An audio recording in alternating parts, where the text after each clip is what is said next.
Welcome, everyone. It's Cristiano Galvão here at the backstage with Dave Langer that will talk about linear regression for any professional.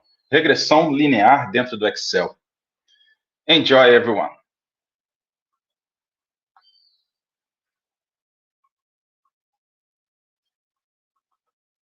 My name is Dave Langer. The topic of this talk is linear regression for any professional. I know that sounds hard to believe. Linear regression kind of has this kind of technical, geeky kind of connotation to it. However, make no mistake, linear regression analysis is a powerful technique. And if you're a professional interested in having more impact at work using data, linear regression analysis with Excel is an awesome thing to learn. And here's the great part. When you use Excel to do linear regression analysis, you allow Excel to handle all the mathematics. And what that means for you is that you focus on just learning the concepts. And the great thing is, the concepts behind linear regression aren't particularly complicated, as we'll see in this short video. When I say linear regression analysis is useful for any professional, I mean it. Whether you work in HR or IT, sales, marketing, supply chain, customer service, product management, whatever, linear regression analysis is wildly useful. And to prove it to you, in this talk, I am going to use a hypothetical example. Well, it's hypothetical data, but it's a very real-world example from my own work as a hands-on analytics professional supporting product managers. And specifically, this scenario is going to be this. Let's say we have a product manager and they work for a software company. And this software company is interested in understanding what customer behaviors are highly associated or highly predictive of customer lifetime value. And if you're not familiar, in this particular case, customer lifetime value means how much money does each customer give to this software company in exchange for using the software.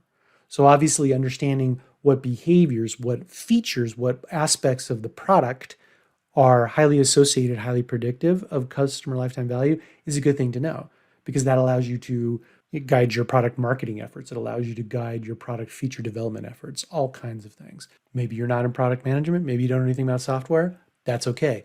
What I'm telling you is that any business subject area that you can think of can benefit from linear regression analysis. So let's head over to Excel and see linear regression in action. So here I am in handy dandy, trusty old Excel. Now, the first step for you as a professional interested in using linear regression with Excel is to enable the analysis ToolPak.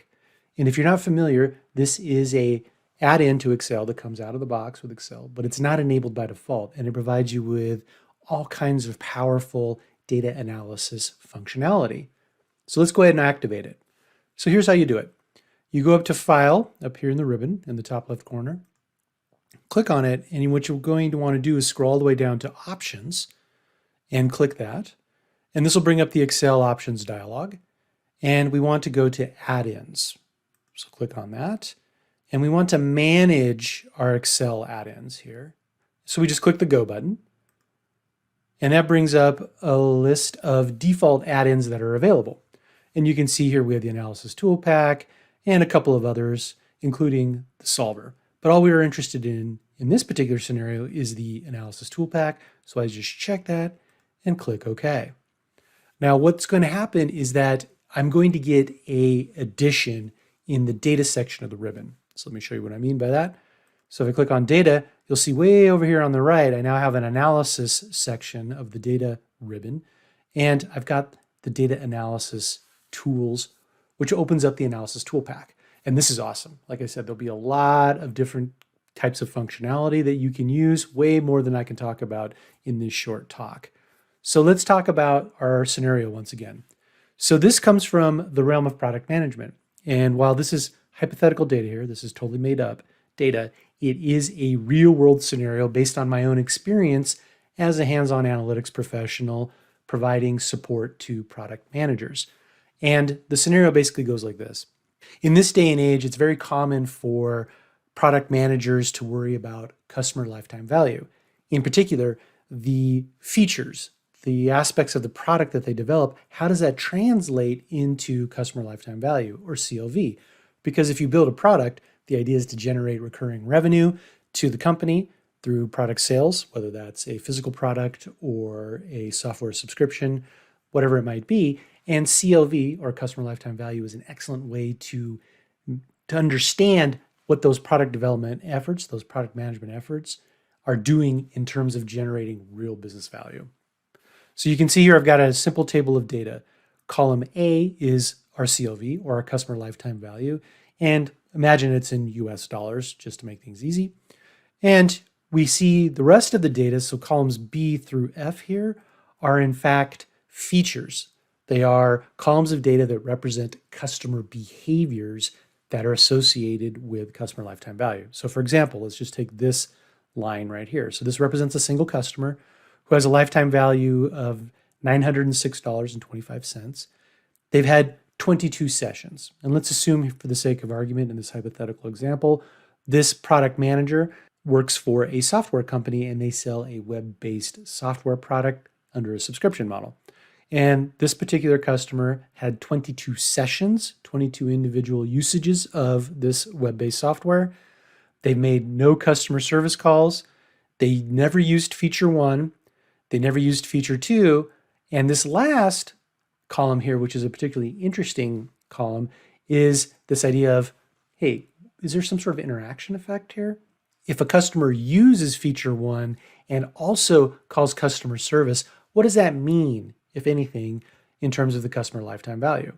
So what you can see here is a very simple representation, but a very powerful representation, because if you were a product manager, you could make these columns anything you want. They don't have to be feature 1 and feature 2. They could be, do they have a warranty? Did they use a promo? Did they watch one of our webinars? Did they download a white paper? Whatever you can think of, you can model using this simple table structure. We have a very simple table of data here. It's a little bit more than 1,000 rows, and what we're going to do is perform a linear regression analysis on that. But before we do that, let's do a preparatory type of analysis, which is known as correlation. And essentially what we're going to do is we're going to take a look at that CLV column of data, and then we're going to see how does it relate to the sessions column of data and the customer service calls column of data. So let's go ahead and do a correlation analysis, that's what it's known as, using the analysis ToolPak. So all I need to do is go over to this new thing that I added into the data ribbon here, the data analysis option. If I click it, I get a dialog that pops up. And this is the analysis ToolPak, and look at all of these different types of analyses that you can do. Way more than we can go into with this video, but we're going to perform a correlation analysis. And this is a very common thing that's done in linear regression to understand what's going on with the thing that you're trying to predict, in this case, CLV, or customer lifetime value, and any other numeric columns you might have in your data. And in this case, we have sessions and customer service calls as our two numeric columns. So we're going to go ahead and select correlation here, click OK. And we need to know the input range. So we'll select that, and we're just going to go ahead and look at columns A, B, and C. And we do have labels in the first row. And I'm going to go ahead and output this in the current worksheet. So I'm just going to go ahead and stick it in cell H2. So I'm asking Excel, the analysis ToolPak, to calculate a correlation analysis on columns A through C. They have labels, and please put the output into cell H2. So click OK. Boom. And what you can see right here is a correlation analysis. I'll go ahead and zoom in a little bit just to make it a little easier to see. Scroll over here a little bit. And what you can see here is what's known as a correlation matrix, or a table where we have our three numeric columns and our three numeric columns in a tabular format. And what we can do is we can just say, look, we're interested in predicting CLV, customer lifetime value, and we can just go ahead and look down here and we can see the correlation numbers here. Now, correlation, if you're not familiar, ranges from -1 at the absolute minimum to 1. Anything close to -1 or 1 is considered a strong correlation or a strong relationship. And what we can see here is that sessions and customer service calls are kind of weak sauce. They're not really particularly highly correlated. Okay, it's an interesting piece of information to know. What we're really interested in also knowing is how these two guys relate to each other. How do sessions and customer service calls relate together? And what we can see here is a very small number, 0.02, which is good. So what we've got is two pieces of data that aren't really associated with each other, but they do have a certain association with the thing that we're trying to predict. In this case, customer lifetime value. So I'm going to go ahead and scroll back over to the table.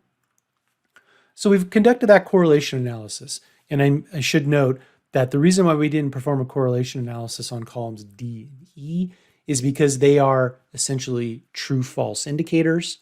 1 means true, this thing happened. 0 means false, it didn't happen. So for example, this particular user did not use feature 1, but this particular user did use feature 1. So that's why it's not included in the correlation matrix, because strictly speaking, they're not numeric columns. They're encoded as 0 and 1s, but really they just mean yes or no. Okay, so we've done a correlation analysis.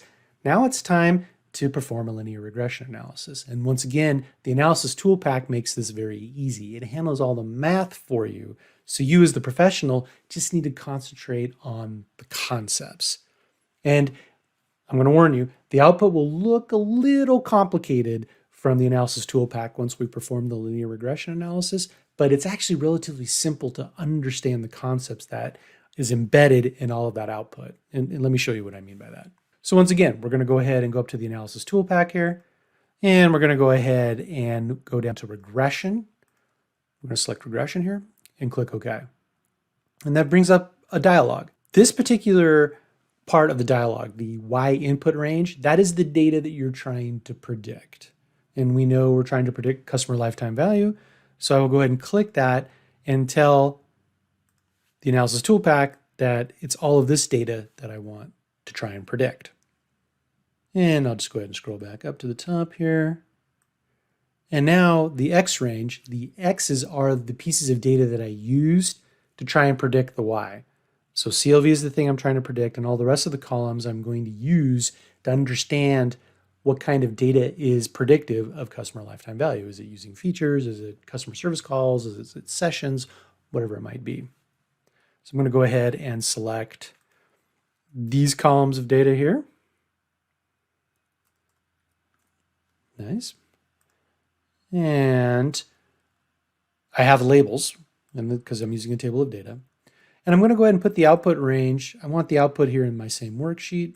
So I'm going to go ahead and put that up here like so. I'll put it in H8. Why not? And there's a couple of cool things that the analysis ToolPak does for you.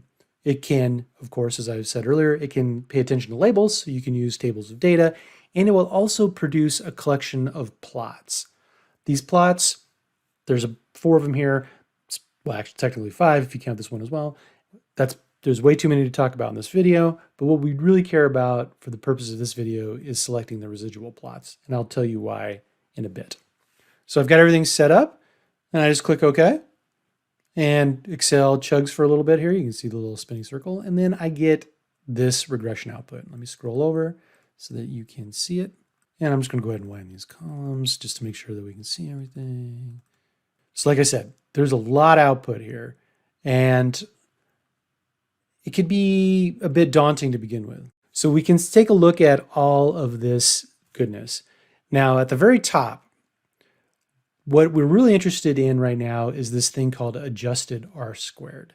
And that is essentially a calculated metric, a calculated statistic that Excel gives you that tells you how good your model is. How good are the data that you've selected for the X's at predicting the Y. And this ranges from 0 to 1, and you can think of it as a percentage. And what we're seeing right here is the model that we created, the linear regression model we just created, predicts about 70% of what's going on in CLV. That's not bad for a first pass. You might be tempted to get to 100%, but in practice, that's often very difficult with business data. 70%-ish, that's pretty good to start with. So that's a very good sign. So this tells us that our model is pretty legit. Another thing that we can check is what's known as the F statistic. It's a very simple idea. It sounds complicated, but it's very, very simple. All this tells us is, look, instead of using a linear regression model to try and predict CLV, you could just use the average CLV. So I had like over 1,000 records. I could just calculate the average of the CLV. It's not an unreasonable thing to do, But you can do better using linear regression. And what this tells us is that the chance, the likelihood that you just using the average of all the CLV values is better than the linear regression model that we just created is really, really small, which is not surprising because if our model is at 70%, it's explaining a lot of what's going on in the CLV data, way more than just using a simple average would. So another simple concept that I just explained to you on how to do linear regression analysis. It's not too complicated. Next up, we can talk about the actual columns of data. Those are also often referred to as variables or features. I tend to use the word feature myself, meaning the same thing. And we can see here that we've got a lot of good information. So first up, this thing called the intercept. How you interpret this in linear regression simply is if the user didn't do anything, if they had no sessions, they didn't call customer service, and they never used any features, what would be the base CLV? Somebody just signs up for the software subscription. How much money would they pay the company, even if they did nothing with the software? But what gets really interesting is all of these other features below it, because you can think of these as being kind of like hop-ups or add-ons to the base CLV number. So the base CLV number is $830. And first up is the sessions feature. Remember, that was the number of times that a user actually logs into the web software and uses it for something. And what this tells us is that the add-on for sessions is about $5. So every session that a user has with the software adds about $5 to their customer lifetime value, which that makes some intuitive sense. Users that use the software more are going to probably pay you more. That just makes total sense. That's how you interpret the value of sessions in terms of the customer lifetime value. Next up, we have customer service calls. Now check this out. So this actually isn't an add-on. This is actually, what's the opposite of an add-on? A detractor? A subtract on? I don't know. Anyway, notice that this number is negative. And what this is telling you is, starting with that base customer lifetime value of $830, for every customer service call, you need to reduce that by $150. Now, that's an interesting result. What that's telling you potentially is that if your customers have to call for whatever reason, maybe the software is not as easy to use as it should be. And that's why the customer lifetime value goes down, because they're paying for less months of a subscription because they don't like the software. It's not definitive, but it is something that's worthy of investigation based on this analysis exercise. Next up, check this out. Used feature one. What this says is that any user that used feature one, if they used it once, if they used it 100 times, doesn't matter. If they just used it even just one time, on average, the customer lifetime value increases by over $2,800. Okay.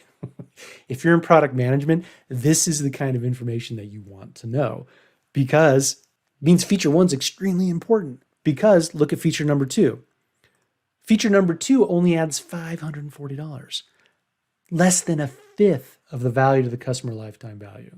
So what that tells you as a product manager is anything related to feature one, marketing, any sort of user experience improvements to feature one is probably a good product management investment.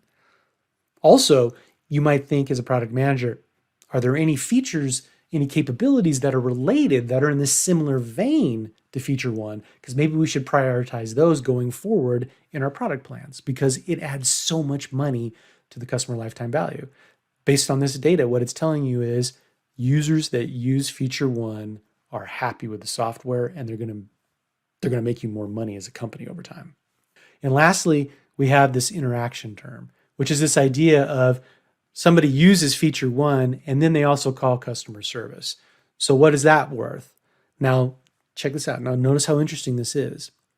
Now, customer service calls by themselves in isolation actually subtract off $150 from the customer lifetime value.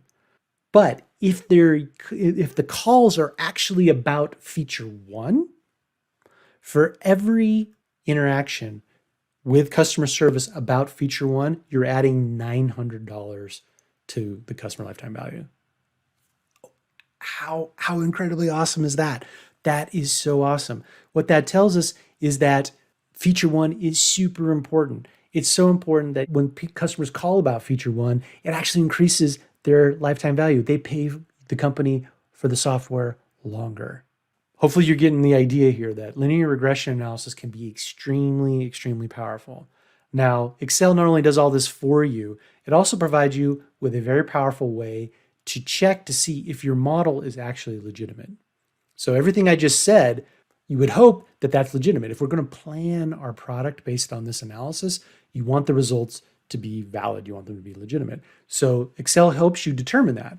And that was those residual plot that I mentioned earlier, the residual plot that I mentioned. Let me just drag one down here for you so you can see it. So this is a residual plot.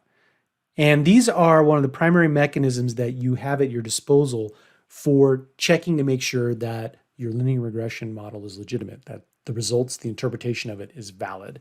And what we can see here is exactly what we want to see. In a residual plot, what you want to see is just a bunch of random points. It should look like just random dots just thrown up.